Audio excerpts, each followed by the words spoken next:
제가 가정이라는 주제로 이야기하도록 원래 되어 있죠. 근데 제가 어제 이렇게 말씀을 전해보면서 조금 더 기본적인 이야기를 하면 더 좋겠다라는 생각이 들었어요. 좀 더 믿음에 대한 이야기를 좀 심화해서 얘기하는 게 여러분들한테 유익이 되겠다라는 생각이 들었고요. 제가 보통은 수련회를 이렇게 섬기는 거는 좀 많은 경우 현실적으로 좀 어려워요. 왜냐하면 제가 1년에 저는 인도네시아에서 사역하고 있고 나올 수 있는 날이 이렇게 많지 않아요. 그리고 오늘도 실은 학교에 굉장히 중요한 지금 고등교육부 실사가 진행되고 있는 중인데 아직 결과가 안 난 상태예요. 그래서 저도 지금 기도하는 마음으로 이렇게 계속 이렇게 와치하면서 오늘 하루를 보냈는데 우리 팀들한테 좀 미안한 마음도 있고요. 저 혼자 여기 나와 있는 거에 대해서. 그래서 제가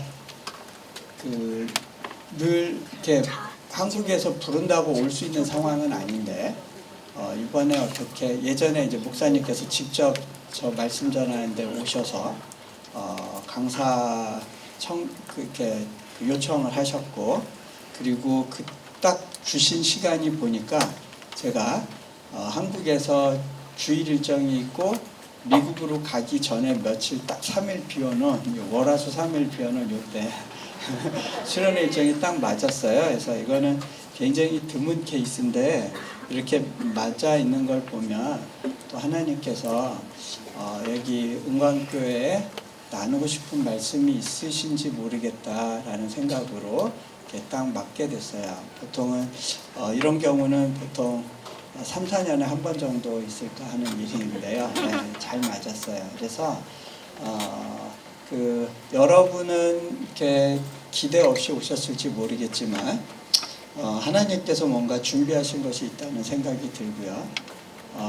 제가 날이면 날마다 올 수 있는 사람이 아니기 때문에 여러분들이 이 시간을 좀 이렇게 의미 있게 하나님께서 내게 무엇을 말씀하길 원하시는가 찾는 마음으로 이렇게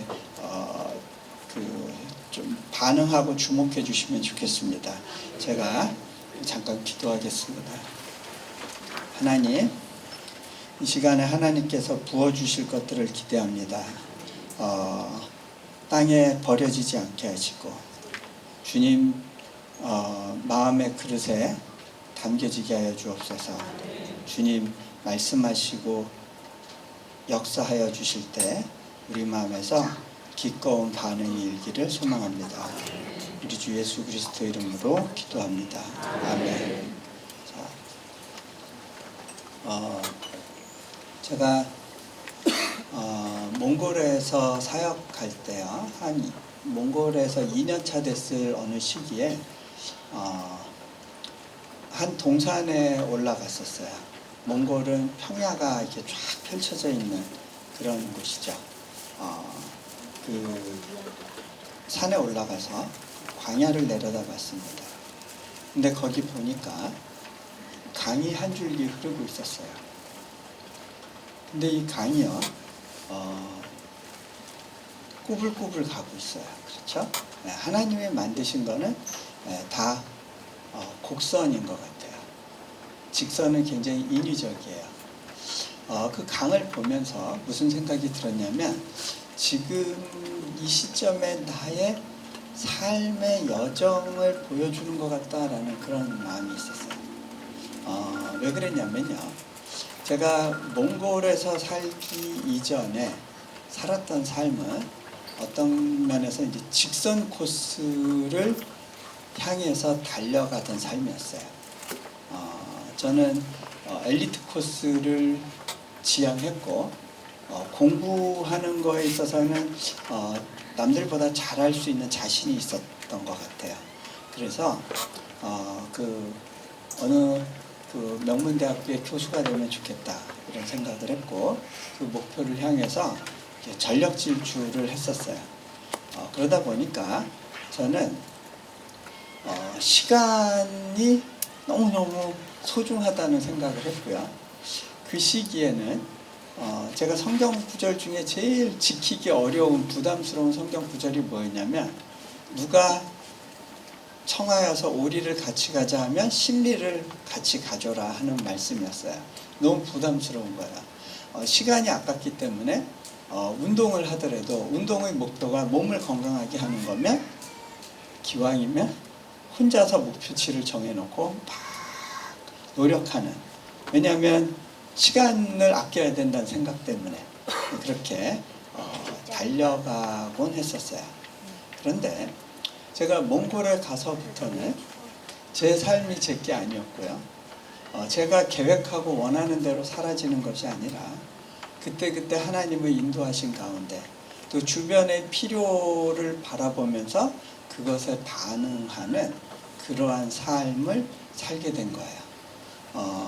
돌아보니까 제가 예전에는 직선을 향해서 전속력으로 달렸다면, 그게 아니라 이제는 어디로 갈지 모르고 내 몸이 그냥 주님께 의탁이 돼가지고 주님 인도하는 대로 흘러가는 것이 꼭 강이 흘러가는 모습 같았어요. 근데 제가 이렇게 강을 딱 보니까 이게 동쪽으로 가는 것도 아니고요, 서쪽으로 가는 것도 아니었어요. 하지만 저는 처음에는 이 강이 왜 이렇게 정처 없이 가고 있을까 생각했는데, 좀 더 생각해 보니까 이 강은 하나의 방향을 향해서 가고 있다는 걸 알게 됐어요. 그 방향은 바로 낮은 곳이었어요. 제멋대로 가고 있는 게 아니었어요. 중력에 이끌려서 가고 있었어요. 이것이 하나님과 동행하는 삶의 모습을 닮아 있구나.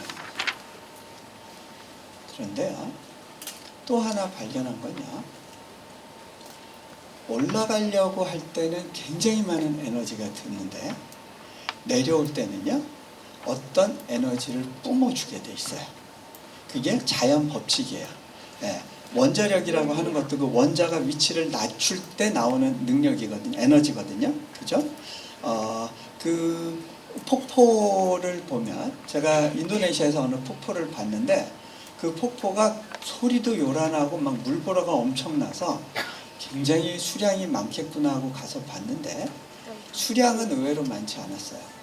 그런데 그 폭포가 장관이었던 이유가 너무 높은 곳에서 떨어지니까 그 자체로 엄청난 에너지를 일으키는 걸 보게 됐어요. 중요한 건 낙차구나.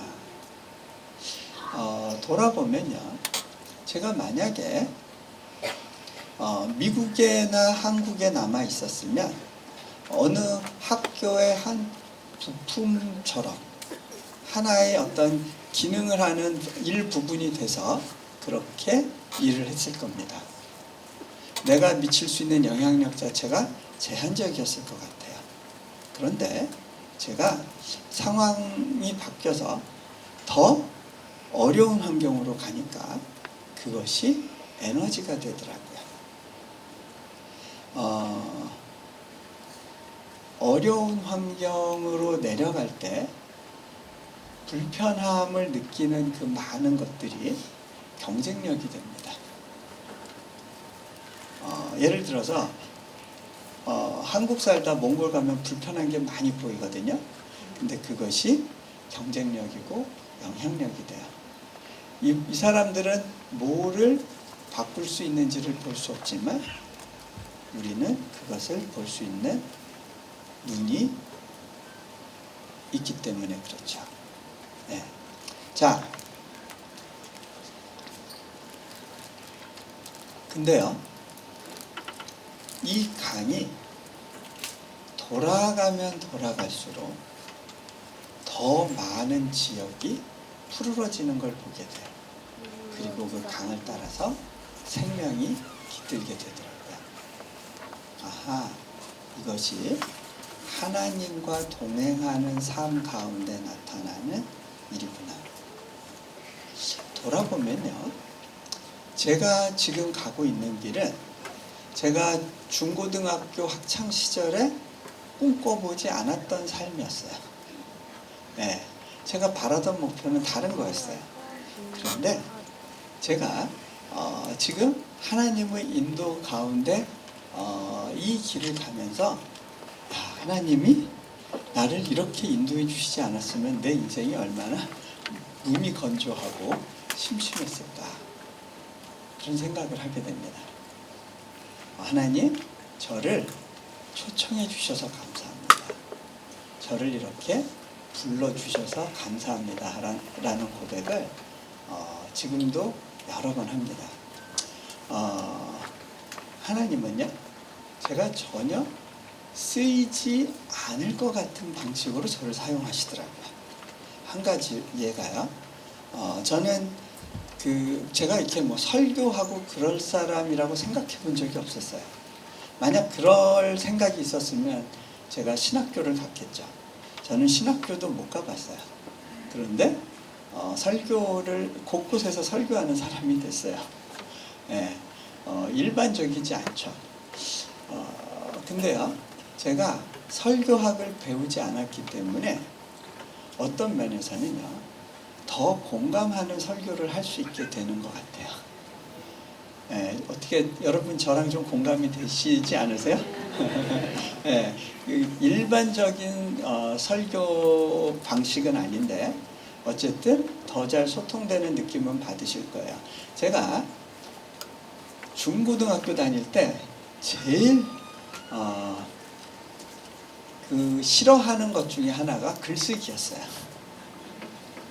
네, 어떤 분은요, 선교사님 책을 보면 참 글이 이렇게 사람에게 이렇게 공감을 일으키는데 어떻게 글쓰기를 배웠어요? 이렇게 물어보는 분들이 있어요. 그러면 저는요, 제가 중고등학교 때 제일 싫어했던 게 글쓰기였어요.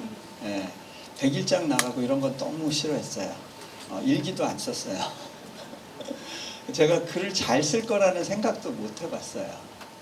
근데요, 하나님이 저와 함께 해주시니까 제 글 가운데 하나님의 영감이 이렇게 묻어난다고 느껴질 때가 있어요. 네, 그게 유일한 비결이 아닌가 싶어요. 그리고요, 지금은 제가 어떻게 대규모 사역을 해야 되는 그런 상황 가운데 있는데, 저는 제가 한 번도 경영 능력이 있거나 리더십이 있을 거라는 생각을 해본 적이 없었어요. 그리고 제가 지금처럼 이렇게 애가 많을 거라는 생각도 해본 적이 없었어요. 그냥 하나님이 이끄시는 대로 제가 맡겨졌어요. 돌밭길로 보내시면 돌밭길을 지나고, 진흙길로 보내시면 진흙길을 지나고, 모래로 보내시면 모래 위를 지나고, 그렇게 가는 동안에 제가 그 길 가운데서 주변에 생명을 공급하고 영향력을 보내는 그런 삶의 방식에 대해서 배워가고 있는 거예요. 자, 오늘 말씀을 보면요, 하나님이 우리를 초청하세요. 근데요, 우리를 부르실 때 뭐라고 부르시냐면 나의 사랑, 나의 어여쁜 자야, 이렇게 초청하세요. 여러분, 이거는요 굉장히 놀라운 거예요. 여러분이 교회 안에 있기 때문에 이게 너무 당연하게 받아들여질지 모르겠는데요, 여러분, 다른 종교에서는요, 신과 연인 관계가 된다? 이런 거 없어요. 네, 이런 거는 생각할 수가 없어요. 자, 이 세상에는요, 굉장히 많은 창조 신화가 있어요. 종교마다, 그리고 설화마다 창조와 관련된 얘기들이 있는데요, 이 세상에 존재하는 모든 창조 이야기는요, 다 어떤 거냐면 어떻게 하다 보니까 우연히 세상이 만들어졌다야, 목적을 가지고 세상이 창조되었다라는 그런 이야기는 하나도 없어요. 다 신들이 싸우다가 어떻게 하다 보니까 실수로 제가 딸아이하고 원더우먼이라는 영화 봤는데 거기서도 원더우먼이 태어난 게 제우스 신이 하다가 실수한 거죠. 예, 그래서 뭐 이제 원더우먼이 태어났다 뭐 이런 식으로 얘기를 풀어가는데 하여간 다 우연히 실수로 생각지도 않았는데 사람이 만들어지고 세상이 만들어졌다고 이야기해요. 심지어는요 진화론도 그렇게 얘기를 해요. 그렇죠? 예. 세상은 우연히 된 거야. 목적이 없어. 그 안에 너를 향한 어떤 관심 같은 거 이런 거 존재하지 않아. 그것이 세상의 이야기야. 그런데 오직 하나님만 다른 이야기를 우리 가운데 들려주세요. 너희는 사랑받는 자야. 특별한 목적 가운데 창조되었어. 자, 하나님은요 우리를 관계 속으로 부르세요.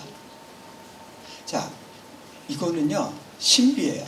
다른 종교에서는요 이런 이야기를 할 수가 없어요. 다른 종교에서 보여지는 신은요 굉장히 이기적이에요. 자기중심적이에요.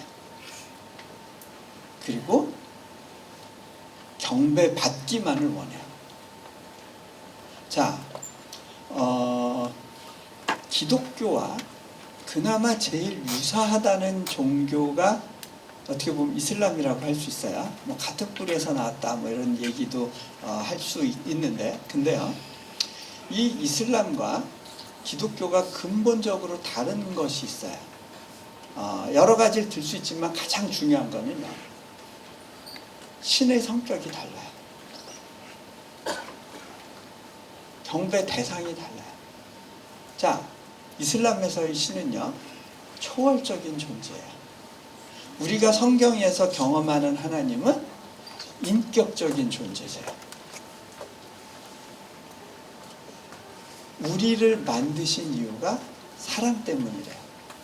이슬람에서도요 사랑을 이야기해요. 근데 거기서 말하는 사랑은, 그 코란에 나오는 사랑은 성경에서 이야기하는 사랑하고 달라요. 자, 예를 들어서 예수님이 탕자의 비유 이야기하시죠? 집 나간 둘째 아들. 이슬람적인 관점에서는요 이 둘째 아들은 나쁜 아들이에요. 돌아오면 안 돼요. 돌아오면 돌로 쳐 죽이는 게 맞아요. 99마리의 양을 놔두고 한 마리 양을 찾아간 목자. 이건 바보짓인 거예요. 왜? 그 양은 죄를 졌어요. 잘못하고 실수했어요. 그러면 응분의 벌을 받아야 되는 게 이슬람적인 사고방식이에요. 다른 종교는 대부분 그렇게 이야기를 해요. 다 중요한 게 율법과 윤리를 얘기해요. 그런데요 하나님만 다른 이야기를 우리에게 들려주세요. 자, 여러분 이슬람은 유일신을 믿기 때문에 기독교의 삼위일체를 굉장히 불편하게 받아들여요. 근데요 여러분, 우리가 사랑의 하나님을 이야기하려면 삼위일체를 이야기하지 않을 수가 없어요. 왠지 아세요? 자, 보세요. 사랑은요 대상이 필요해요. 대상이 없는데 사랑할 수 있어요? 대상이 없는 대상이 없는 가운데 사랑이 증명이 되나요? 하나님이 태초 이전부터 사랑이셨죠. 그러면 하나님은 태초 이전부터 관계 속에 계셔야 되는 거예요. 그 관계가 바로 삼위일체의 연합이에요. 자, 삼위일체의 특징이 있어요. 홀로 완전하시지만 철저하게 상대방에게 디펜던트 되는 거야. 의존적인 관계로, 자발적으로 의존적인 관계로 들어가는 거야. 자, 근데요 하나님께서 그 삼위일체의 연합을 사람과의 관계 속에서 확장하길 원하셨어요.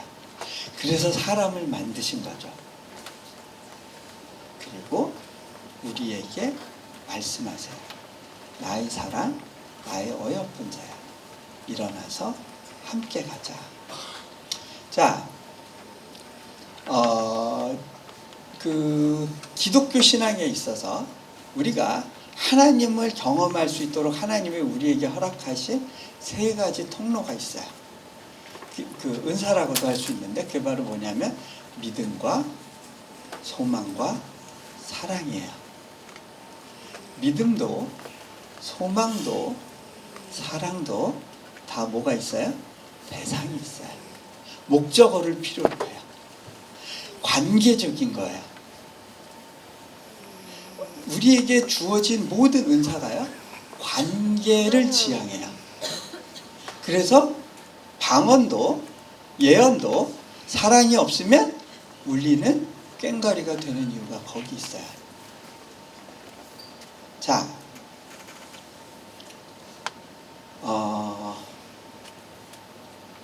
믿음도 대상을 전제로 해요.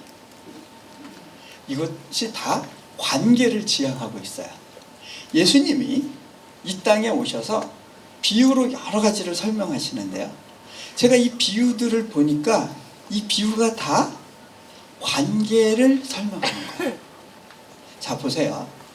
포도나무와 가지, 목자와 양, 주인과 종, 어제 주인과 종 얘기했죠? 아버지와 아들, 신랑과 신부. 근데요, 이 관계 중에서 제일 강력한 관계가 있어요. 그 강력한 관계가 가족 관계예요. 하나님이 우리와의 관계를 가족 관계로 설명을 하세요. 그 중에서도 더 특별한 깊은 관계가 있어요. 부부 관계, 연인 관계. 그렇죠? 네. 그래서요, 제가 그 성경을 공부하면서 가정에 대해서 다시 이해하기 시작했어요. 저는 원래요, 관계 중심적인 사람은 아니었어요. 어떻게 보면 굉장히 목표 지향적인 사람이에요. 근데 이런 제가 관계에 대해서 설교하는 거가 참 이렇게 웃겨요. 근데요, 그렇게 쌀쌀맞은 좀 이렇게 자기 중심적이었던 사람을 하나님이 참 여러 가지 과정을 통해서 바꾸셨어요. 근데 그 과정에 가정에서의 변화가 있었던 것 같아요. 특별히 아내가 우울증에 걸렸다가 회복되는 과정 가운데 제가 이 부부 관계를 통해서 하나님께서 저의 영적인 그 묵상의 영역을 굉장히 활짝 열어주셨다는 생각을 하게 돼요. 그리고 나서 제가 고백하게 된 게 뭐냐면 저의 첫 번째 아이덴티티가 무엇보다도 한 여성의 남편이라는 것을 고백하게 됐고요. 두 번째 정체성이 바로 아이들의 아빠. 세 번째 정체성이 선교사. 제가 잡 타이틀이 되게 여러 가지인데 우선순위로 보면 그렇게 되는 것 같아요. 물론 첫 번째 정체성이 남편이라고 해서 아내와 24시간 같이 있어야 된다 이런 건 아니죠. 함께하는 시간은 오히려 제한적일 수 있지만 이건 우선순위의 문제예요. 네. 자,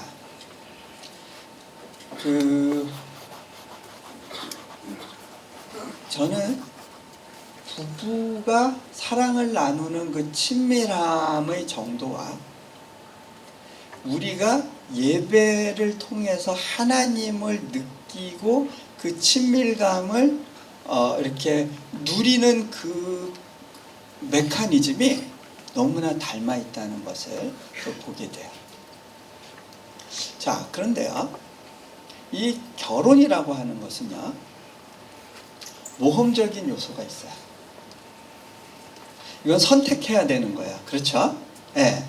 그 대상을 선택한다는 건 뭐냐면 그 대상에 올인하는 거예요. 자, 예를 들어서 나는 당신이 너무 좋긴 한데 내가 아빠 집을 떠나서 당신하고 같이 살고 싶은 생각은 없어. 그러면 그건 뭐예요? 그거는 결혼할 준비가 안 돼 있는 거야. 그죠? 예를 들어서 여러분이 내가 하나님을 믿고는 싶은데 그게 교회까지는 나오겠는데 너무 많은 헌신이 요구될까봐 나 겁나. 그러면요, 이 사람은 지금 결혼할 준비가 안 돼 있는 거야. 마치 뭐와 비슷하냐면, 자, 한번 보세요. 이제 결혼을 앞둔 여자가 신변을 정리를 해야 될 거예요. 그 중에 뭐 정리해야 돼요? 특별히 그 서랍장 정리해야겠죠. 예전에 찍었던 사진들 중에 이제 이게 찢어야 될 사진들이 있을지 몰라요. 그렇죠? 근데 그 사진을 찢다가 요즘은 인스타그램 지워야 되나요? 페이스북 정리하고 뭐 그래야 되나요? 자, 근데 어떤 사진을 딱 보고 나 얘 못 잊어. 나 얘 못 찢어. 어떡해. 나 얘 두고두고 보관할 거야. 자, 그러면 결혼할 준비가 된 거야? 안 된 거야? 안 된 거죠? 네. 자, 결혼은 구속의 의미가 좀 있어요. 여러분, 근데 한 가지 제가 질문을 할게요. 하나님을 믿는 게 구속이에요? 자유예요? 네? 여러분에게 속박이에요? 자유예요? 네, 제가 물어볼게요. 여러분, 결혼이 속박이에요? 자유예요? 네? 보니까 다 남남여여로 앉으셨네요. 분위기 되게 특별한데요. 한국은 요즘 이렇게 하나요? 자, 근데요, 제가 경험하기로는요, 제가 한 20년 이상 살아봤더니 결혼은 한 여자에게 구속되어지는 건데요. 근데 그 속박을 통한 자유가 있더라고요. 모든 여성으로부터의 자유. 네. 모든 가능성으로부터의 자유. 누구를 봐도 부담 없는. 그죠? 자, 저는요, 아내에게 구속된 게 너무 좋아요. 근데 그게 저를 안정감을 주고 저를 건강하게 만들어요. 하나님과의 관계도 마찬가지예요. 하나님이요, 얼마나 결혼에 관심이 많으시면 처음부터 끝까지가 결혼 얘기예요. 요한계시록에 나오는 게 결국 마지막에 이야기가 어린 양의 혼인잔치잖아요. 그죠? 네. 그리고 교회를 신부로 부르신다고 하잖아요. 네. 자,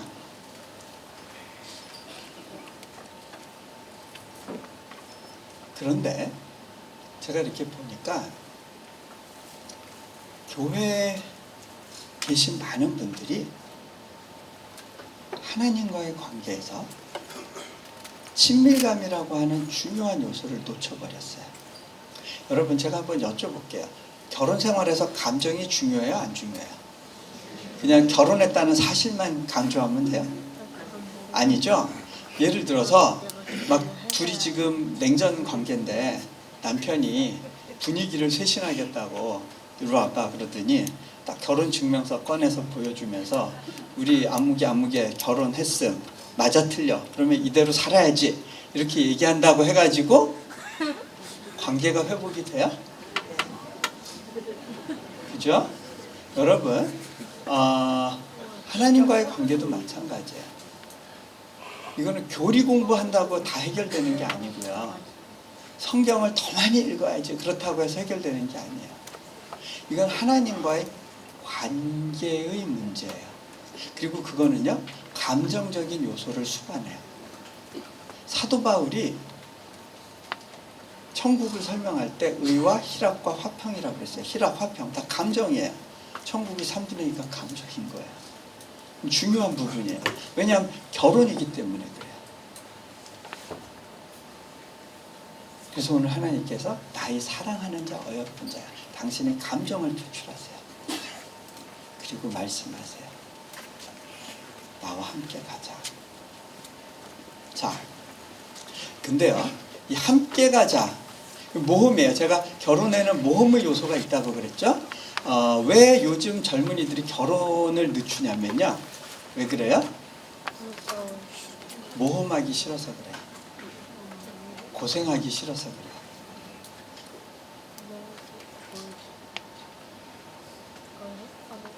저는 그게 참 중요하다고 생각해요.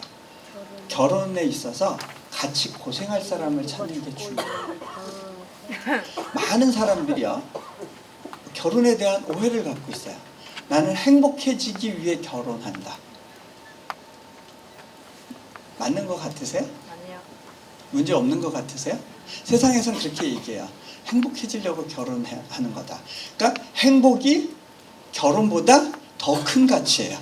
그래서 행복이, 내가 원하는 방식의 행복이 유지되지 않을 것 같으면 결혼도 sacrifice 할 수 있는 거야. sacrifice 할 수 있는 거야. 희생할 수 있는 거야. 그죠? 그게 세상에서 이야기하는 거죠. 근데요, 결혼의 목적은요, 제가 결혼 생활하면서 경험하는 건데요, 온전한 연합이에요. 우리는 그 연합을 통해서 하나님을 경험해요. 근데 우리가 의외로 이 가정의 부분을 교회에서 충분히 강조해 주지 못했어요. 저는요, 실은 저희 어떤 그 선교 리더십을 개발하는 데 있어서 우리 자녀들과의 관계가 절대적으로 중요했어요. 제가 선교지에 있으면서 수많은 선교사들을 케어하는데, 이 선교사들에게 제일 강조하는 게 부부간의 연합이에요. 그게 안 되면 이 사람들 선교지에 오래 못 버텨 있어요. 또 하나, 자녀들하고의 관계가 참 중요한데요, 제가 이렇게 보면 자녀가 굉장히 힘들고 어려웠던, 그래서 아픔을 경험했던 부모들은 다른 사람들을 품고 수용하고 공감할 수 있는 능력이 훨씬 커요. 애들이 그냥 말 잘 듣고 쑥쑥쑥 이렇게 잘 어떻게 된 애들, 그런 애만 있는지, 아니면 애가 아주 적어서 하나 키우는데 별 문제 없이 키운지, 이런 집은요, 사람은 능력 있고 착하고 좋은데 사역적인 영역에서 보면요, 이게 그릇이 넓지 못하더라고요. 때로는 하나님께서 우리 가정에서의 어려움과 아픔의 시간을 통해서라도 우리를 스트레칭 시키세요. 결혼은 그래서 모험이에요. 그거는 고생도 수반해요. 그래서 결혼 대상을 찾을 때 나랑 같이 고생해 줄 사람을 찾으면 돼요. 그러면 결혼 못할 것 같으세요? 그렇지 않아요. 우리가 많은 사람의 가능성을 볼 필요가 없어요. 우리가 만날 사람은 결국 딱 하나거든요. 그죠? 딱 하나예요. 99명이 관심이 없는 건 중요하지 않아요. 그렇죠? 자, 나와 함께 가자. 이건 모험이에요. 모험으로의 초청이에요. 여러분, 하나님이 나와 같이 가자 그러면 네, 제가 어디든 따라갈게요. 그러실 수 있으세요? 네? 아멘 하셨어요. 네. 자, 이게 어떤 면에서는요, 이게 이제 믿음의 영역을 조금만 더 얘기를 할게요. 제가 어제도 믿음에 대한 얘기를 하긴 했는데, 믿음의 속성 중에 하나가 이게 번지 점프와 굉장히 비슷해요. 또는 벼랑 끝에 서는 용기라고도 할 수 있어요. 여러분 번지 점프 해보신 분 별로 없으시죠? 예. 근데 번지 점프를 한 많은 분들의 이야기가 오싹하다고 얘기를 해요. 올라갈 때도 좀 두근두근하고 뛰어내릴 때도 오싹한데, 근데 제일 오싹한 순간이 언제냐? 줄이 끝까지 닿은 다음에 팍 튀어오를 때래요. 왜 그때 오싹한 줄 아세요? 아니 자, 우리는요, 내가 가는 앞길을 문제 없는 거를 확인하고 가기를 원해요. 그렇죠? 만약에 깜깜하다, 앞이 깜깜하다, 안 보인다, 다음 걸어갈 걸음이 안 걸린다, 뭐가 있을지 모르겠다, 그러면 우리는 앞으로 가기를 주저해요. 자, 뭔가가 뒤에서 나를 확 낚아채는데 어디로 얼만큼 올라가는지 모르는 상황 가운데 있으면요, 사람은 두려움을 느껴요. 왜냐하면 우리는 선악과를 먹은 존재들이기 때문에 그래요. 선악과의 특징이 있어요. 그게 뭐냐면 내가 내 스스로 내 앞길을 결정하는 거예요. 내 스스로 내 필요를 보고 내가 뭘 선택할지를 결정하고 싶어 하는 거야. 네가 하나님처럼 될 거야. 예전엔 네가 모든 공급을 하나님께 의존했는데 이제는 그럴 필요가 없어. 이 선악과를 먹으면 네가 뭐가 옳고 뭐가 그른지, 네가 뭘 좋아하고 뭘 싫어하는지를 너 스스로 결정해서 네 맘대로 하면 되는 거야. 그게 선악과 정신이거든요. 여러분, 하나님을 믿고 성숙되어 간다는 건 뭐냐면요, 세상에서는 의존적인 존재로 있다가 독립적인 존재가 됐을 때 그것을 성숙이라고 하는데요, 영적인 성숙은 뭐냐면요, 독립적인 존재에서 의존적인 존재로 바뀌어가는 거예요. 근데요, 내가 정말 의존하느냐 안 하느냐를 보려면 보이지 않지만 뛰어내릴 수 있냐는 거예요. 하나님이 날 받으신다는 거를 하나님이 말씀하시고 괜찮아, 뛰어내려봐 할 때 뛰어내릴 수 있냐는 거예요. 그게 믿음이에요. 자, 어제 어린아이들이 수영했던 것 같은데, 수영, 일반 동물들은요, 물에 빠져도 안 죽어요. 근데 사람만큼은요, 물에 빠져서 많이 죽어요. 왠지 아세요? 안 죽으려고 해서 그래요. 안 죽으려고 발버둥을 치거든요. 자, 물에서 노는 방식이 여러 가지가 있어요. 물에 발만 담글 수도 있고요, 물 위에서 수영을 하면서 논일 수도 있어요. 근데 자, 수영을 하는데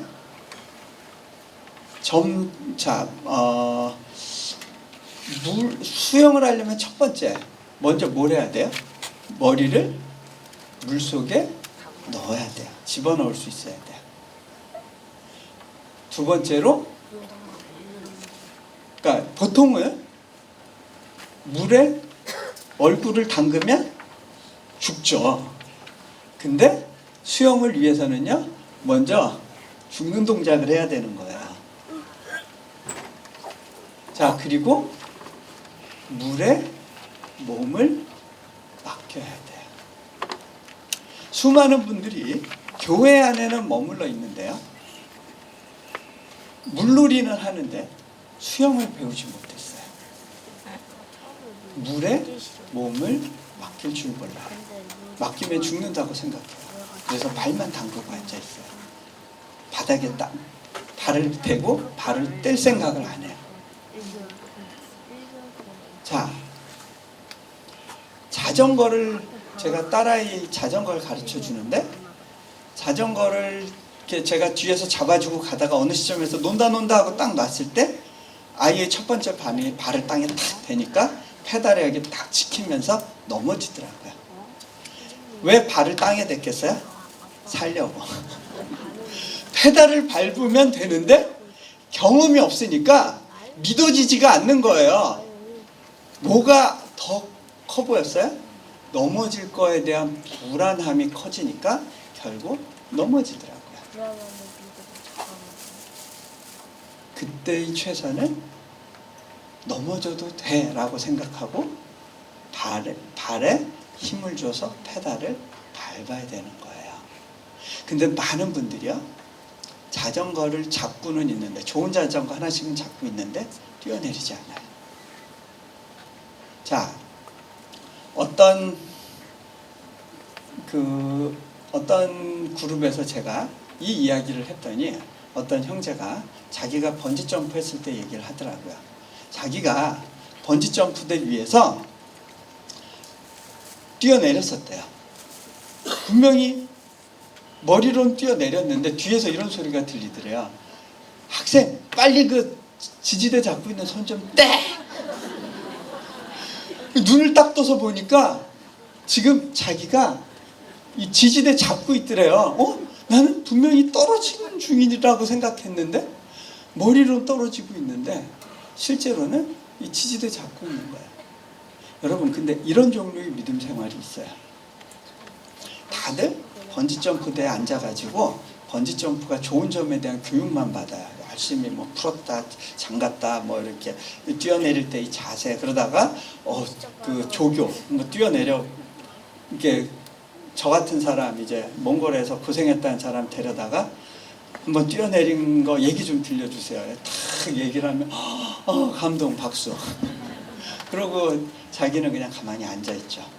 그러면 이제 여기 이제 조장 정도 되는 분은 좀 불편하니까 귀도 여기까지 왔는데 또 한번 신용은 해봐야지. 발 하나 걸치고 떨어지면 스릴이 엄청나겠는데.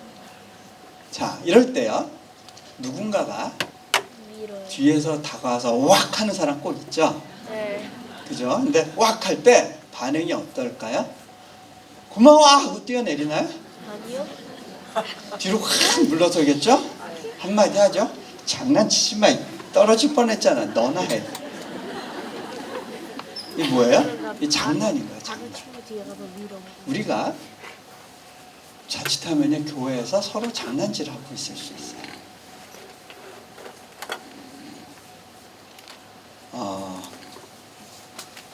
뛰어내려 봐야 그분이 나를 받으신다는 것을 경험적으로 이해하기 시작해요.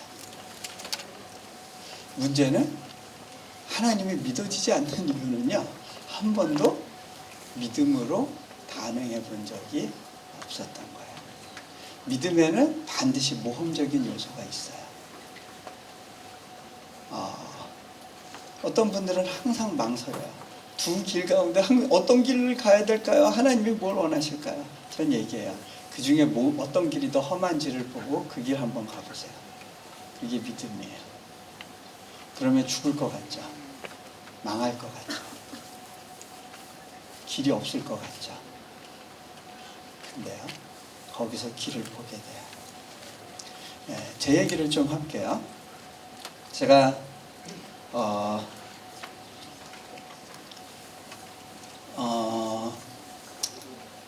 어떻게 보면 저는 좀 영적인 번지점프를 참 많이 했던 것 같아요. 그래서 하나님이 어떤 분이시고 어떻게 반응하시고 어떤 걸 기뻐하시고 좋아하시는지에 대한 어떤 많은 정보가 있어요. 네, 정보가 많다는 건 좋은 거예요. 왜냐하면 아내와의 관계에서도 아내에 대한 이해가 많아지면 많아질수록 관계가 편안해요. 그죠? 신혼 때보다는 지금이 훨씬 편하죠. 왜? 아내를 경험적으로 겪어봤기 때문에. 저는 신혼 때로 다시 돌아가고 싶지 않아요. 지금이 훨씬 좋아요. 여태까지 알아온 시간이 너무 아까운 거예요. 네. 자, 근데요, 하나님과의 관계도 마찬가지예요. 경험적으로 계속 알아가야 돼요. 하나님이 그렇게 우리와 관계 속으로 들어가기를 원하세요. 아멘. 자, 저는 제가 자세히는 얘기 못해요. 혹시 정 궁금하신 분들은 뭐 내려놓은 책이라도 사서 좀 읽어보세요. 제가 책 선전하려고 그러는 게 아니라 제한된 시간에 어떤 내용들을 많이 담을 수가 없어서 그런데, 자,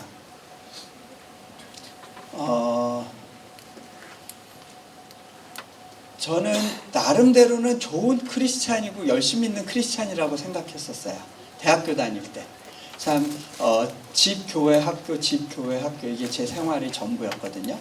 그래서 어떤 면에서는 참 열심히 있는 청년이라는 생각을 했었을지 모르겠어요. 근데 그때만 하더라도 저는 하나님을 경험하지는 못했어요. 하나님 살아계신 건 믿었고, 하나님을 향한 어떤 열정도 있었고, 하나님을 기쁘시게 하고자 하는 마음은 있었지만, 하나님을 경험적으로 알아서 그분의 방식대로 사랑하지는 못했던 것 같아요. 그런데 제가 이제 미국의 박사학위를 받으러 이제 유학을 가려고 하던 시기에, 저는 중국사를 전공하고 있었는데 하나님께서 제 전공을 바꾸게 하셨어요. 이슬람 역사로. 그렇게 전공을 바꾸면 언어 공부를 다시 해야 되는 거예요. 그리고 그 분야는 제가 한 번도 공부를 안 해본 분야이기 때문에 미국 대학에서 박사과정에 받아줄 거라는 생각을 못했어요. 그리고 거기서 살아남는 게 불가능하지 않을까 두려웠어요. 두려운 가운데 하나님께 이제 기도를 했습니다. 하나님, 정말 거기로 부르시는 것이 맞습니까? 확인하는 기도를 하는 가운데 하나님께서 제게 들려주셨던 말씀이 있었어요. 히브리서 11장 말씀인데요. 아브라함은 부르심을 받았을 때 갈 바를 알지 못하고 떠났다는 말씀을 했어요. 그 말씀이 제게 딱 와서 박히면서, 그렇구나. 믿음은 다 알고 가는 게 아니구나. 갈 바를 알지 못하는 가운데 첫걸음을 떼는 거구나. 근데요, 앞이 안 보이는데요, 제가 경험한 하나님의 인도하시는 방식은요, 한 걸음을 떼고 나면 그제서 다음 갈 길이 보여요. 또 한 걸음을 가면 그 다음 갈 길이 보여요. 하나님이요, 롱텀 방향을 주고 걸어야 될 첫걸음을 주세요. 근데요, 그 중간 과정은 처음부터 다 설명하시지 않아요. 다 설명하시고 설득해서, 그래, 이게 이렇게 좋으니까 네가 다른 길 가는 것보다 70% 더 유리한 부분이 많으니까 여기로 가렴 설득하지 않으세요. 그건 하나님 방식이 아니에요. 자,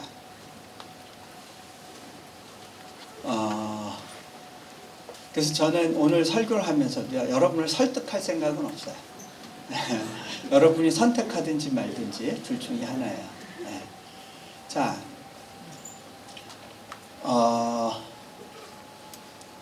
그때 제가 믿음으로 이슬람사를 공부하겠다고 결정하고 어플라이를 했는데 하버드 대학교에서 저를 받아줬고요. 그래서 거기서 박사과정 공부를 하게 됐어요. 저는 유학 가기 전에 아내와 결혼을 해서 갔어요. 제가 재정이 준비가 충분히 된 것도 아니었어요. 그냥 믿음으로 결혼했고, 아내도 멋모르고 그냥 같이 결혼해서 같이 가서 살았어요. 하나님께서 정말 섬세하게 재정을 공급해 주셨어요. 제가 한 번도 제 재정에서 100불 이하로 내려간 적이 없도록 항상 필요 때마다 하나님이 먼저 채워주시는 그런 경험을 했어요. 제가 유학을 마칠 즈음에 8년 정도 미국에 있으면서 아내와 제가 얼마의 돈을 썼는지를 한번 계산해 봤어요. 아이 둘 낳고 둘 다 박사과정 공부하고 적어도 한 50만 불 이상을 쓴 것 같아요. 그때는 IMF를 끼고 있었기 때문에 재정이 많이 필요했었어요. 근데 그 달러도 가치가 높았을 때예요.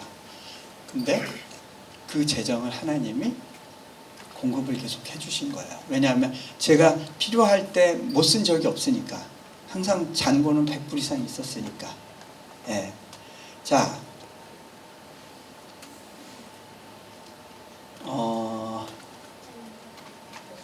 한 번은요, 저희 아내가 박사과정에 합격했는데 장학금이 전체가 나오질 않아가지고 일부만 나와서 저희가 등록금을 만들어야 되는 상황이었어요.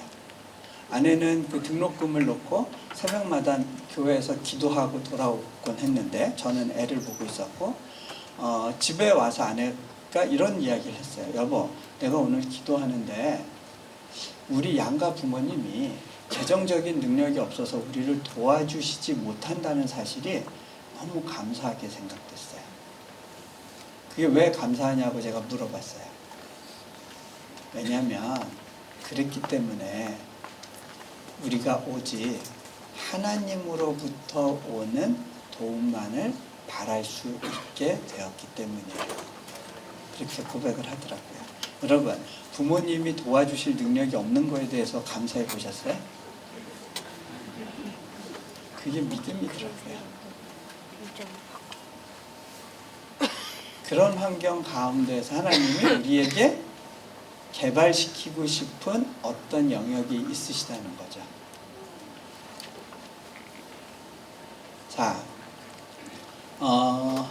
저는 미국에 있는 동안에 하나님, 제가 여기서 박사과정을 무사히 마치게 되면 제 인생에 2년을 헌신해서 선교지에서 섬기는 일을 하겠습니다라고 아내와 같이 유학 1년 마치고 헌신을 했어요.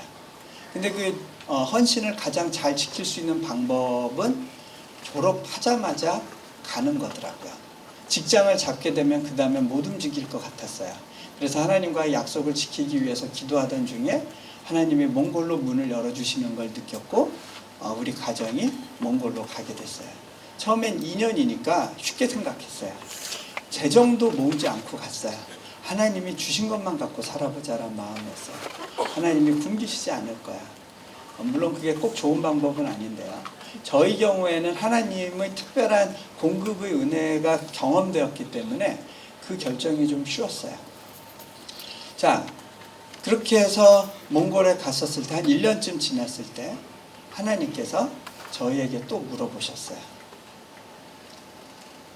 그땐 제가 한국으로 갈까 어느 대학으로 갈까 마침 이제 어플라이 해보라고 하는 그런 학교들이 있었어요. 그래서 이제 교수직 어플라이를 앞두고 하나님께 어디로 갈까요 하고 기도하고 있었어요. 근데 하나님께서 제게 이런 마음을 주시는 거예요. 예, 너 여기 좀 더 있어 줄 수 없겠니? 근데요, 그 초청이 너무 달콤했어요. 왜 그런지 아세요? 여러분, 은혜는 맛본 사람만이 알아요. 예. 제가 그 몽골에서 하나님을 경험하는 과정 가운데 있다 보니까 여기 더 있는 것도 너무 즐겁겠다는 그런 기대가 생겼어요. 그래서 하나님, 저 여기 있으라시는 때까지 있을게요. 그렇게 하나님의 초청 가운데 제가 반응했습니다. 근데요, 그렇게 반응한다는 건 뭐냐면 제가 평생 월급이란 걸 못 받아보고 사는 삶이었어요. 거기다가 하나님이 내게 주신 걸 나만을 위해서 쓰지 않는 삶이었어요. 근데요, 그 과정에서 엄청난 하나님의 공급하심을 경험했어요. 제 계좌를 통해서 하나님이 어마어마한 일을 많이 하셨어요. 내려놓은 책이 판매가 되면서 인세가 들어오는데 제가 그 인세로만 몽골 사역을 위해서 섬긴 게 한 10억 원이 넘어요. 저는 하나님이 주신 것만 갖고 살겠다고 했는데 하나님이 주신 거가 굉장히 많았어요.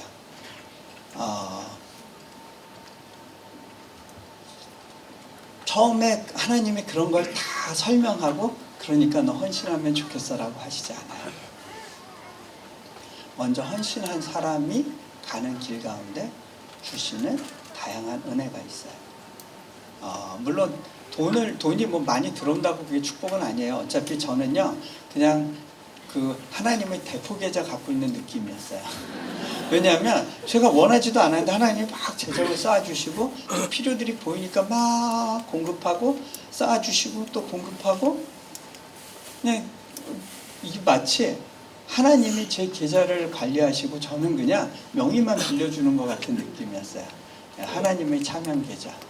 근데요, 그 계좌를 갖고 살아보는 게요, 굉장한 유익이 있어요. 물질에 대해서 바라보는 눈이 바뀌더라고요. 하나님이 어떤 공급을 하시는 분인지를 경험적으로 배워가게 돼요.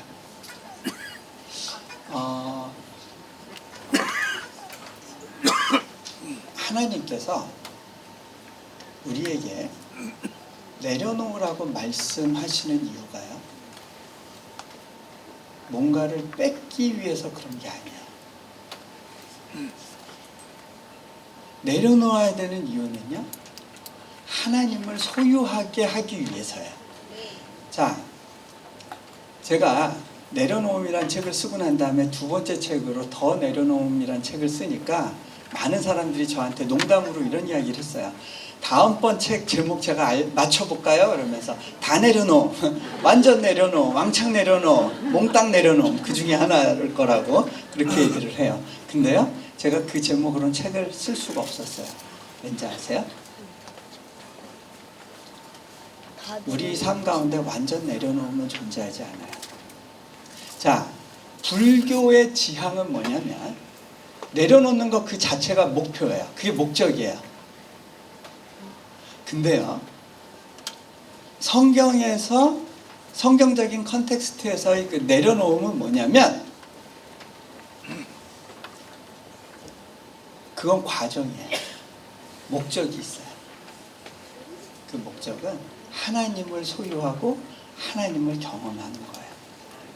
자, 저희 딸아이가 이제 막 초등학교 갈 때였나? 아마 유치원 다닐 때였던 것 같아요. 그때 아이가 한국의 이마트를 굉장히 그리워하고 이마트의 그 장난감 코너를 늘 그리워했었어요. 그런데 제가 하루는 애들한테, 얘들아, 아빠 내일 또 한국 간다? 그랬더니 아빠 또 가요? 그러는 거예요. 그래서 아이들한테 미안해가지고, 서연아, 아빠가 이번에 갔다 올 때 너 좋아하는 이마트에서 선물 하나씩 사올게. 그랬더니 어머, 선물? 아빠 안녕히 다녀오세요. 그래가지고 제가 이제 아이하고 빠이빠이 하고 이제 한국 갔어요. 한국에서 이제 일을 보다가 이제 그 저녁 때 집에 이제 아내하고 통화할 일이 있어서 전화를 했는데 제일 먼저 전화를 받은 게 이제 저희 딸아이였어요. 딱 전화를 받자마자 아빠 내 선물 샀어요? 아니 뭐 아빠 안녕하셨어요? 잘 지내세요? 뭐 이런 말 한마디라도 해주면 좋을 텐데 첫 마디가 내 선물 샀어요? 제가 선물에 비친 사람이 돼가지고 서연아, 너 아빠가 더 좋아? 선물이 더 좋아? 물어봤어요. 그랬더니 선물? 제가 또 물어보려고 그러니까 엄마 바꿔줄게요. 귀찮다는 듯이 딱 엄마 바꿨는데 제가 아내랑 얘기하다가 왠지 그냥 통화를 끊기에는 아까워가지고 여보, 서연이 좀 더 바꿔봐요. 그러니까 억지로 서연이를 바꿨어요. 서연아, 아빠가 한 번만 더 물어볼게. 이번에 좀 대답 좀 잘 봐. 아빠가 더 좋아? 선물이 더 좋아?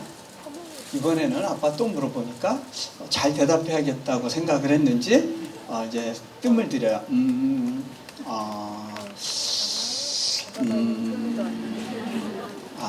선물. 제가 선물만도 못하다는 사실을 확인하고요. 그리고 전화를 끊었어요. 여러분, 대부분의 종교는요, 선물만 얘기해요. 여러분이 비나이다 비나이다, 그 천지신명께 비나이다 이런 거 많이 알죠? 자, 지극 정성이라는 표현도 있고요, 지성이면 감천이라는 표현이 있어요. 그게 우리 전통신앙의 핵심 가치예요. 지성으로 내가 좋은 모습 보여줘가지고 하늘을 감동시켜서 뭐 하겠다는 거예요? 내가 원하는 걸 이루겠다는 거예요. 그래서 삼신할머니한테 빌죠. 아들 점지해 주세요. 그러면 삼신할머니가 예를 들어서 너 혹시 내가 좋은 거 아니니? 그러고서는 내가 너랑 같이 있어 줄까? 그거는 불편해요. 아니요, 그거 말고요. 제발 가까이 오지는 말아주세요. 내가 원하는 것만 들어주세요. 그게 선물만 주세요. 일반적인 전통신앙이에요. 그런데요, 하나님을 믿는 것이 다른 게 있어요. 하나님을 믿는 건 아버지가 선물이라는 사실을 이해하는 거예요. 그분을 누리는 게 진짜 선물이라는 걸 배우는 거예요. 저희 딸아이가 정답을 못 골랐어요. 왠지 아세요? 아빠를 가지면 선물은 그냥 따라와요. 그죠? 네. 근데요, 아이가 선물을 고르지 못하는 이유가 있어요. 아빠를 고르지 못하는 이유가 있어요. 선물을 고르는 이유가 있어요. 왠지 알아요? 아빠에 대한 오해가 있어요. 아빠가 나를 위해서 정말 좋은 걸 주기를 원하는 분이라고 하는 거를 경험적으로 이렇게 확신을 갖지 못한 거예요. 그러니까 불확실한 아빠의 마음보다는 눈에 잡히는 이 선물이 훨씬 커 보이는 거예요. 자, 내려놓음은요, 그 유교에서 말하는 청빈사상 이런 거하고 좀 다른 거예요. 제가 얘기하는 거. 자, 제가 한 번은요, 이제 몽골에서 있는 도중에 어느 나라를 가게 됐는데 거기 어느 집회를 섬기게 됐는데요. 그 지역은 뭐 물가가 굉장히 비싸더라고요. 굉장히 좋은 리조트 호텔을 하나 잡아주셨어요. 그리고 되게 그때 좀 대접을 잘해 주셨어요. 근데 제가 거기 있으면서 굉장히 불편하게 느껴졌어요. 내려놓음을 쓴 사람이 이런 데 있는 게 맞나 싶은 생각이 드는 거예요. 아니, 이 돈 차라리 돈으로 주면 내가 몽골에서 귀하게 쓸 텐데, 하나님, 제가 어쩌자고 여기 있는 거죠? 제가 있으면서도 마음이 불편하네요. 꼭 이렇게까지 뭐 이렇게 내가 이거 원한 거 아닌데요? 그렇게 제가 넋두리를 한 적이 있었어요. 근데 하나님이 제게 주시는 마음, 전 그게 하나님으로부터 왔다는 어떤 감동이, 어떤 그런 확신과 감동이 있었는데, 하나님이 이런 마음을 주시는 거야. 예, 난 너에게 정말 좋은 거 주고 싶어. 그것이 너를 향한 마음이야. 네가 나의 그 마음의 기쁨을 빼앗지 않아줬으면 좋겠다. 물론 하나님이 우리가 원하는 걸 바로 주시지 않을 때가 있어요. 근데 왜 그래요? 우리가 거기에 어태치되고 묶이기를 원하지 않으시는 거죠. 근데요, 그 부분이 정리되고 내가 정말 하나님만으로 충분해요 라고 고백할 수 있을 때 하나님이 뭘 주고 싶은 거를 더 이상 제한하지 않으시죠. 왜? 우리가 거기에 묶이지 않으니까.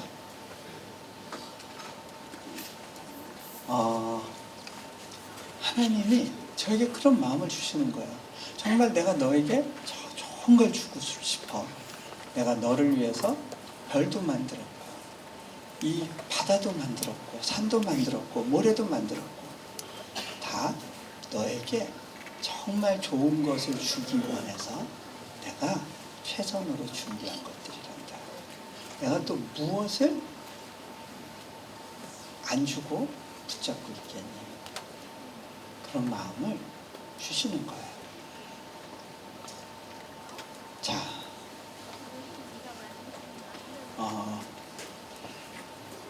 시간이 좀 갔는데 조금만 더 할게요.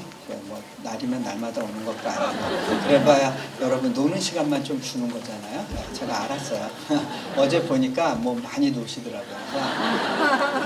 제가 뭐 좀 더 해도 될 것 같아요. 그냥 내려갈까요?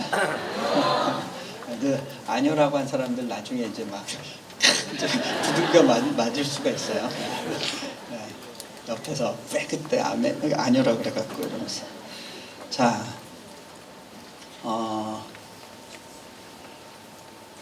그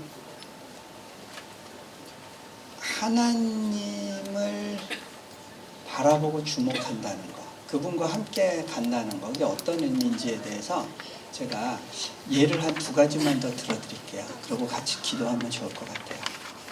자, 제가 한 번은요, 저희 집 큰아이하고 관계에서 좀 이렇게 얘가 아빠와 뭔가 좀 어색하고 불편해한다고 느낀 적이 있었는데, 그게 언제냐면 큰애가 초등학교 저학년 때 뭘 부탁하고 싶은 게 있어도 아빠를 찾지 않아요. 꼭 엄마만 찾아요. 엄마한테 나 이거 원하는데 아빠한테 얘기 좀 해주세요. 야, 네가 좀 직접 얘기해봐. 아빠가 얼마나 기쁘게 들어주시겠니? 싫어요. 자기는 안 하겠대요. 왜 그럴까요? 아빠와의 이제 관계가 형성이 안 된 거예요. 아빠가 무서운 거예요. 아빠한테 뭘 부탁을 했는데 아빠가 안 들어줄 것 같아요. 그러고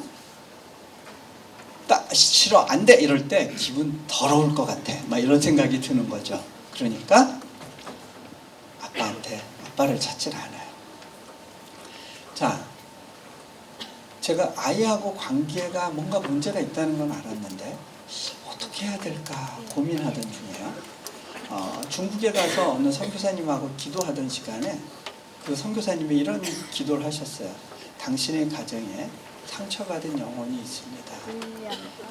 제가 하나님이 그 영혼을 치유하기 원하십니다. 근데 제가 그 기도를 딱 듣는 순간에 이거 우리 큰아이 문제구나, 딱 감이 왔어요. 그래서 이 큰아이하고 관계를 어떻게 회복해야 될까? 얘가 아빠한테 무슨 어려운 마음이 있는 것 같은데 그걸 어떻게 풀어줄까? 그런 생각으로 막 기도하고 있었어요. 그런 가운데 한 가지 떠오른 장면이 있었는데, 얘가 학교에서 뭔가 좀 안 좋은 행동을 한 적이 있었는데, 그거에 대해서 저희가 굉장히 강하게 리액션을 해서 아이를 호되게 야단친 적이 있었어요. 야단을 칠 때 어떻게 했냐면, 너 문 밖에 나가서 반성하고 있어, 이렇게 했는데 얘가 그걸 쫓겨나는 걸로 느꼈을 수 있겠다. 왜냐하면 이 MK들, 이렇게 선교사 자녀들 같은 경우는 막 이 나라 저 나라 옮겨 다니다 보면 어떤 문제가 있냐면, 그 부모로부터 분리되는 거에 대한 두려움이 있대요. 그런 게 있는 가운데 너 나가서 반성하고 있어, 쫓겨난다고 생각했었을 수 있겠다라는 생각이 딱 오면서 애한테 미안하다고 해야겠구나, 그 생각이 들었어요. 그래서 이제 집에 돌아온 다음에 오늘 집에서 바닥에서 다 같이 이불 깔고 자자 그러고 같이 뒹굴뒹굴 하다가 잠들었는데, 아침에 아이가 깼을 때 제가 큰아이를 끌어안으면서 이렇게 물어봤어요. 동현아, 너 아빠한테 뭐 속상한 건 많았니? 그랬더니 어떻게 없을 수 있냐. 그래? 너 옛날에 아빠한테 이런 일로 혼났던 것도 좀 기억나니? 어떻게 그날을 잊으랴? 그래? 너 왜 혼났는지도 기억하니? 몰라요. 애들은요, 잘해준 건 기억 못해요. 서운한 건 두고두고 기억해요. 10개 잘해줘 봐야 하나 잘못하면 나쁜 아빠예요. 그죠? 네. 자, 그래서 제가 동현아, 그때 너 왜 혼났는지도 기억하니? 몰라요. 자, 아빠가 너 이러이러해서 혼낸 거야. 너 좋은 사람 되라고. 너 나쁜 사람 되면 안 되잖아. 그런데 아빠가 하나님께 기도하는데 하나님이 아빠가 잘못했다 그러시더라. 아빠는 방법을 잘못 썼대. 아빠는 동현이가 그렇게까지 힘들 거라고는 생각을 못했어. 그 기도하고 나서 아빠가 너한테 너무 미안한 마음이 들더라. 아빠 미안한데 아빠 좀 용서해 줄 수 있니? 그랬더니 얘가야 그냥 성의 없이 끄떡 한번 해요. 그래서 이동이야 너 진짜 아빠 용서하는 건 맞아? 맞아? 아빠 나 지금 잊어버리려고 노력하는데 기억나게 하지 마세요. 그래 알았어. 그러고서는 이제 지나갔어요. 며칠이 지났어요. 제가 학교에서 좀 그날 일찍 집에 들어와서 이제 컴퓨터 앞에서 작업을 하고 있었습니다. 컴퓨터 앞에서 이렇게 자판 두드리고 있는데 아이가 학교에서 집에 온 다음에 제 방문을 열고요. 저를 이렇게 저렇게 살피더니 제가 앉아서 작업하고 있는 가운데 제게 다가와서 제 이 허벅지에 턱을 딱 괴고요. 저를 위로 이렇게 빤히 올려다보고 있는 거예요. 제가 이렇게 작업하다가 다리도 저리고 그래서 얘 왜 안 하던 짓 하고 있지? 제가 퉁명스럽게 물었어요. 야 이동이야 너 아빠한테 뭐 부탁하고 싶은 거 있구나? 근데 얘가요 정색을 하면서 이렇게 얘기를 해요. 아빠 나 지금 부탁하려고 이러는 거 아닌데 그냥 아빠가 보고 싶어져서 아빠가 그리웠대요. 아빠 얼굴이 자꾸 떠올라서 아빠 얼굴 지금 확인하려고 와서 보고 있는 거라는 거야. 제가요 마음이 확 녹아가지고요 저희 아이를 끌어안고요 침대에 가서 막 같이 뒹굴었어요. 그리고 또 며칠이 지났어요. 학교에서 어려운 일하고 씨름하다가 이제 예배 시간이 됐는데 예배 가운데 제 안에 어떤 탄식이 있었어요. 하나님 왜 이렇게 계속 힘들어야 돼요? 언제 풀어주실 거예요? 언제까지 이렇게 기다리기만 해야 돼요? 그런 마음이 있었어요. 그때 문득 기도 중에 제 아들이 한 말이 떠올랐어요. 그때 제가 바로 남들이 보든 말든 바닥에 그냥 들어놓았어요. 그리고 이렇게 고백했어요. 아빠, 나 지금은요, 뭐 부탁하려고 그러는 거 아니고요. 그냥 아빠가 보고 싶어요. 아빠가 그리워요. 아빠 얼굴 보여주세요. 그때요, 그분이 제가 제 아들을 끌어안고 침대에 간 그 마음으로 저를 찾아와 주신다고 느꼈어요. 제가 그분한테 안겨가지고 바닥에서 이렇게 떼굴떼굴 구르면서 그렇게 기도하고 하나님을 누렸던 적이 있었어요.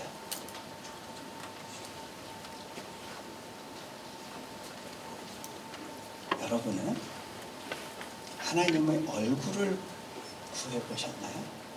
아니면 하나님 손에 들려있는 그 기도 응답 그것만 목매어서 바라보고 계셨나요? 여러분의 시선이 옮겨지셔야 돼요. 자,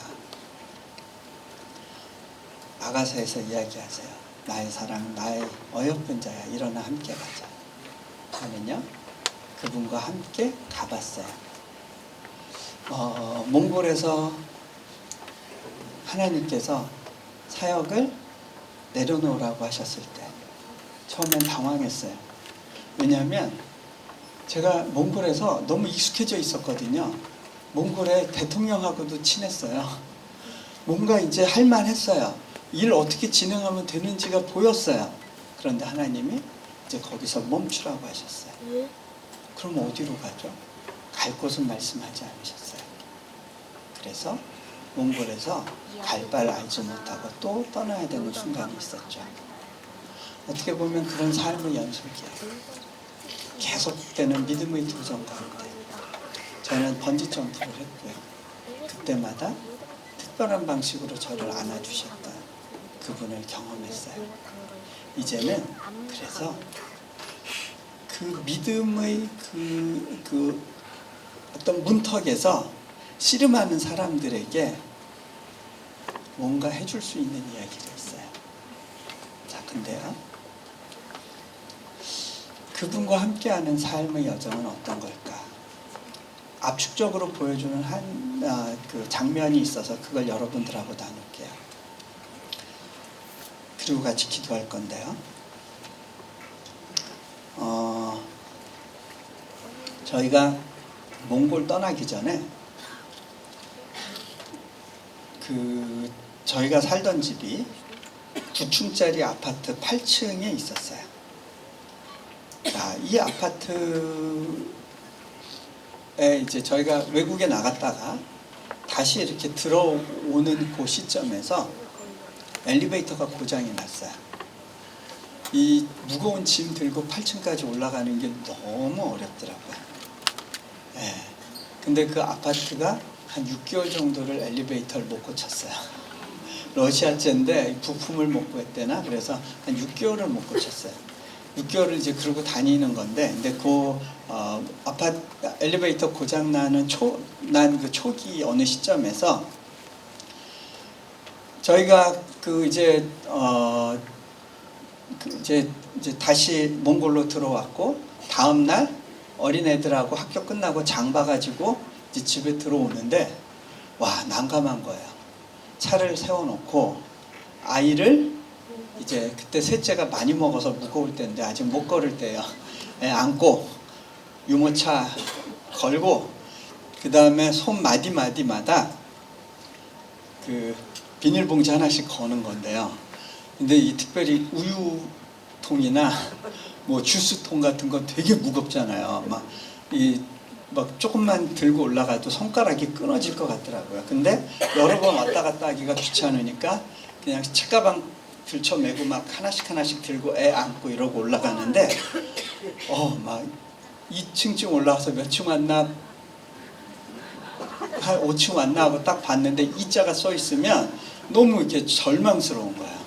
그러고 올라가면서 이놈의 아파트 내가 이사하고 말 거야, 막 이런 막 이렇게 불평을 하면서 올라갔거든요. 근데 그 불평하고 난 다음 날 아파트 복도에 전기가 싹 나가버렸어요. 깜깜하니까 이제는 한 손가락에 2개씩 걸고 그 다음에 2손가락을 비워서 핸드폰, 그 폴더 핸드폰 열었다 닫았다 하면서 밑에를 비추면서 올라가야 되는 거예요. 근데 왜 밑에를 비춰야 되냐면요, 참고로 몽골에서는요 아파트 계단의 높이가 일정하지 않아요. 자, 몽골에서는요 사용하는 사람의 편의보다는 만드는 사람의 편의가 더 중요해요. 그래서 막 볼트 너트 이런 거 다 이렇게 자동차 조립할 때도 다 밖으로 빼요. 예. 뭐 소비자가 뭐 머리가 찢기든 상관없어요. 편한 대로, 조립하기 쉬운 대로 다 해요. 그러다 보니까 이 계단 높이가 일정하지 않고 개수가 일정하지 않으니까 비춰야 되고, 그 다음에 가끔가다 이 계단이 깨져 있는 부분이 있을 수 있어요. 타일이 나갔거나, 거기다가 또 술 취한 사람이 올라가다 으악한 거 있으면 그 피해 가야 되겠죠. 거기다가 또 이렇게 집 없는 사람들, 추위를 피해 가지고 몰래 들어와서 잠자고 있는 사람들, 계단에 이렇게 붙어 있는데 걸려 넘어지면 안 되겠죠. 그러니까 이것저것 살피면서 올라가야 되는 거야.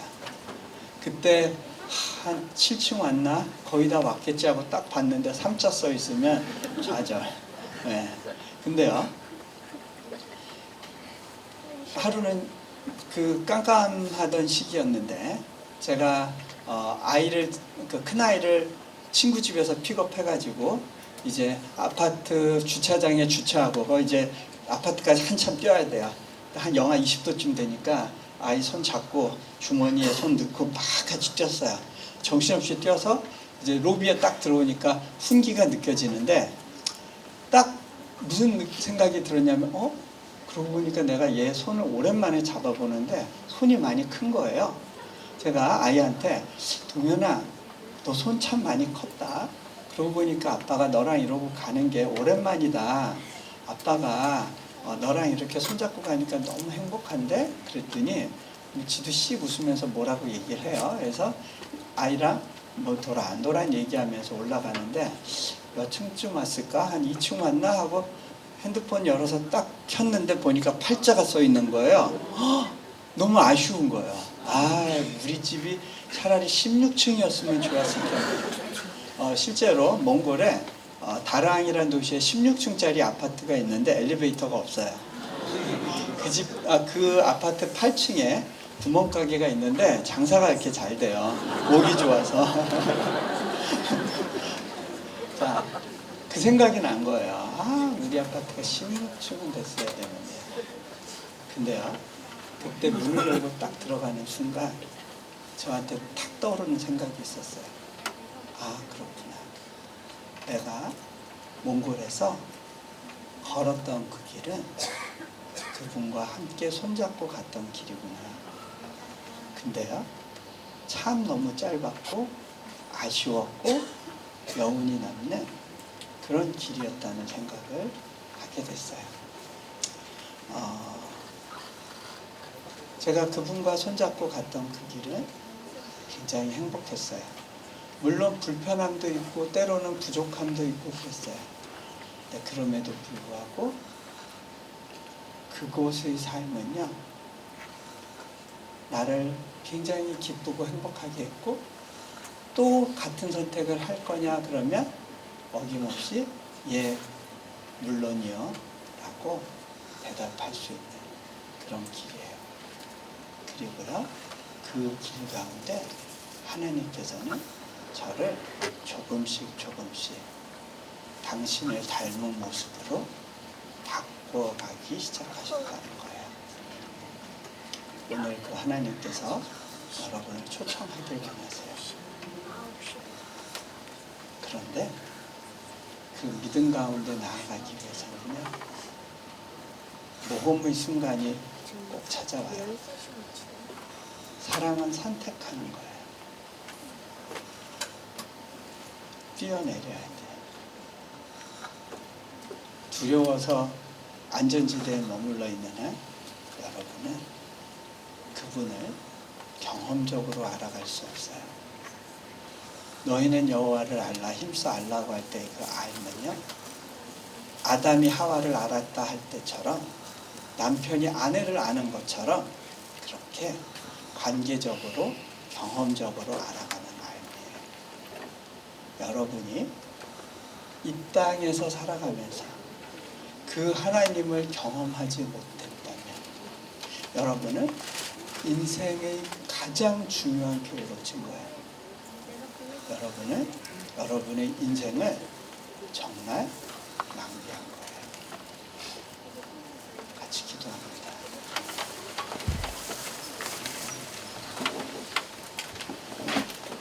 자, 같이 눈을 감으시고요.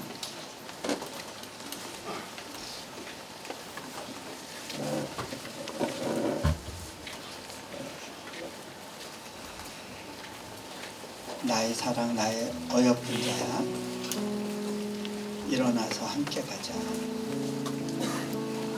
하나님께서 여러분을 초청하십니다.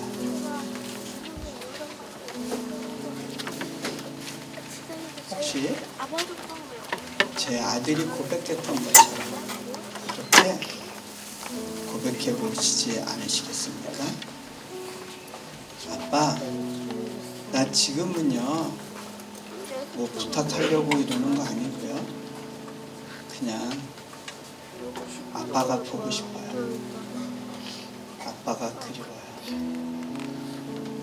아빠의 얼굴을 보여주세요. 지금 가도 돼. 아빠의 마음을 내게 주세요. 내가 오랫도록 신앙생활을 한 것 같은데 내 마음이 여전히 공허함이 있어요. 내 안에 불안감이 있었어요. 과연 하나님이 날 사랑하실까? 과연 나를 거들떠라도 보실까? 하나님이 나를 사랑하신다면 내게 왜 이렇게 안 좋은 것들을 많이 주시고 내 환경 가운데 왜 이렇게 내가 원하는 것들이 이루어지지 않을까? 하나님, 이게 다인가요? 여러분 안에 혹시 그런 질문이 있고 마음에 갈증이 있었다면 이 시간 그 하나님을 초청해 보지 않으시겠습니까? 여러분이 더 이상 선물을 바라는 것을 중단하고 그분을 소유하는 것에 관심 가져보시지 않으시겠습니까?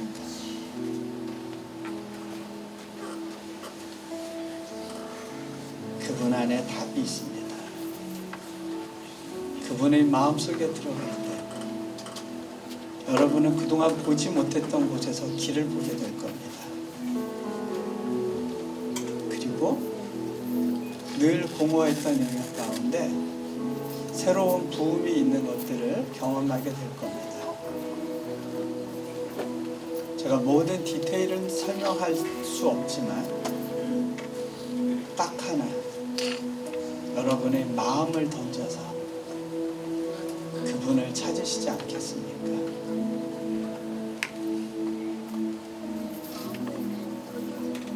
여러분이 그동안 나의 안전을 지키기 위해서, 재정의 안정을 위해서, 자식 키우느라고, 생존을 위해서 그냥 두려워하며 버겁게 그렇게만 살아오셨다면, 그리고 성공만을 목표로 그렇게 달려오셨다면, 오늘 여러분이 그 달려가던 방향에서 잠시 멈춰서서 번지점프대 위에 올라서 보지 않으시겠습니까?